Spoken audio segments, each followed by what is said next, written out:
Hello, everyone. Welcome to Quick Preach, your online channel for short messages about God. Today, we are going to discuss a new series titled PERAsonality Development. This is actually personality development, only tweaked a bit with the word pera, or the Filipino word for money, inserted in the phrase. Now, obviously, this series will deal with how a person should handle or manage money.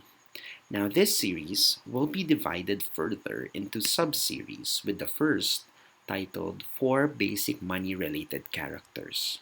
The first of the four, which is episode 1, this episode is titled Serving Faithfully.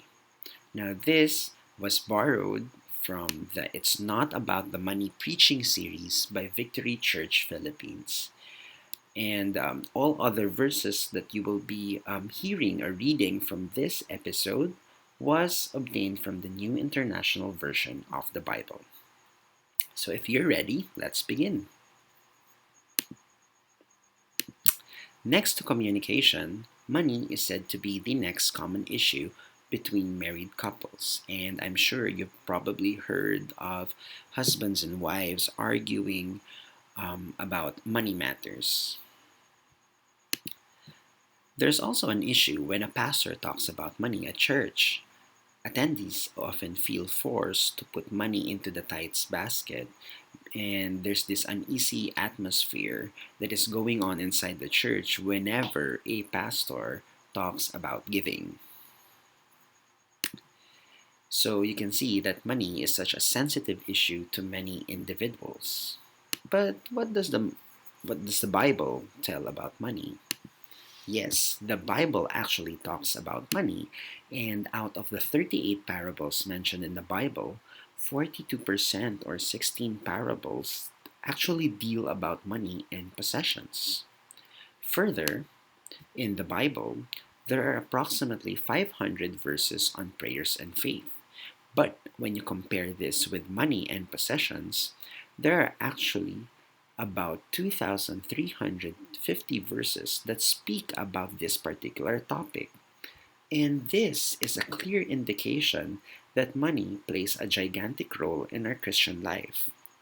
And we'll probably learn later in this series that the reason why money is such an important topic is that a lot of people stumble when there is something that is about money in their life. So, as such, for important matters like money, instead of learning from the outside or the world, we must learn from the Word or the Bible. Let's begin with the verse, Matthew 6:21. It says, "For where your treasure is, there your heart will be also." So money is not only connected to our hands, but also to our hearts. So whenever friends ask for a treat from us, when we are handed the bill, we feel a slight pain in our hearts, right? So whenever we purchase a necessity and our credit card is being swiped into the machine, we feel our heart breaking.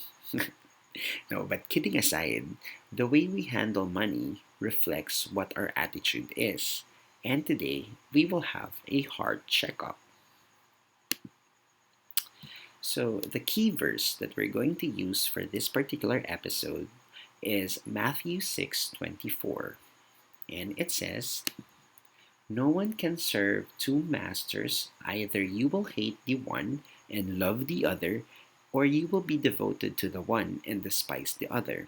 You cannot serve both God and money."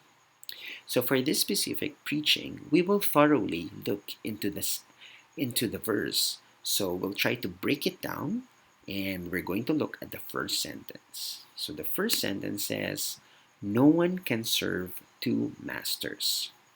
And from there, we'll get our main point. Main point number one: who is our master? So a master is someone who has the capacity to own or to make decisions for another person. Is it bad to have money? Of course not. God doesn't want us to live poor. He wants His children to enjoy His richness because we have a rich God. But most times, instead of us having money, it is money that is having us. Now, those are two different things. In the first, it is us who owns the money. In the second, it is money that is owning or controlling us.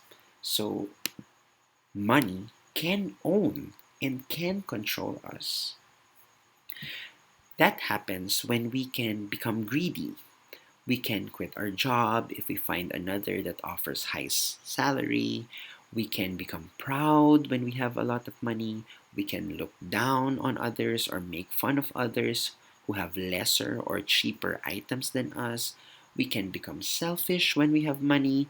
We can choose to cut a portion of our tithes because we may think we need it more than God. So these are things that happen when money is already owning or controlling us. So take time to think about these things. Who really has the authority over our lives? Is it God or is it money? Let's look at the next sentence. It says, either you will hate the one and love the other, or you will be devoted to the one and despise the other. There we get our main point number 2. Who do we love? Have you ever been in love? Love is about devotion, passion, and motivation. Let's look at 2 other verses in the Bible. The first verse says, whoever loves money never has enough. Whoever loves wealth is never satisfied with their income. This too is meaningless. The second verse, 1 Timothy 6:10 says, for the love for money is a root of all kinds of evil. Some people, eager for money, have wandered from the faith and pierced themselves with many griefs. If we're going to look at these 2 verses, to whom do we really devote our lives to? Is it God or is it money? The point is, we can only choose one. Just like a husband whose wife is still living cannot have a mistress, or vice versa, we cannot love both God and money. They cannot coexist at the same time. If we choose to love money, it only means that we're choosing to hate God. So is that clear? Now let's look at the third sentence of Matthew 6:24. It says, you cannot serve both God and money. So first, we talked about who is the master. The second, we talked about who between the two do we love. The third, or the last point, is that who will we serve? Now, connecting this principle to the first 2 points, whoever we choose to be our master, we will end up loving and also serving. So, if we let money take a hold of our lives, we will be serving it instead of the other way around, or money serving us. The truth is, we work not primarily to gain money, but to use the money to give glory to God. For if we choose to serve God, we will find that all our needs will be addressed, right? But if we choose to serve money, often, or most of the time, we will find that all our needs will never be enough.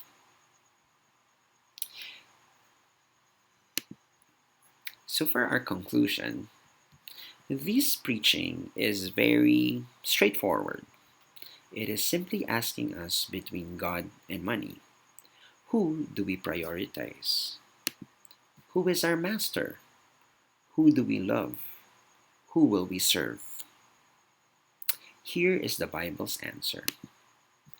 If we choose God first, we will never be last. So make sure that when you decide, you know. Thank you very much for finishing this very short video. If you enjoyed this message, Click the like button and share to others. If you have any comments or suggestions or would like me and my colleagues to pray for you, you may use the comment section or email us at quickpreach@gmail.com. If you wish to watch more short messages, subscribe to this channel and turn on the notifications to be reminded if a new video has been uploaded. You can also browse for other videos of the series that have been previously uploaded.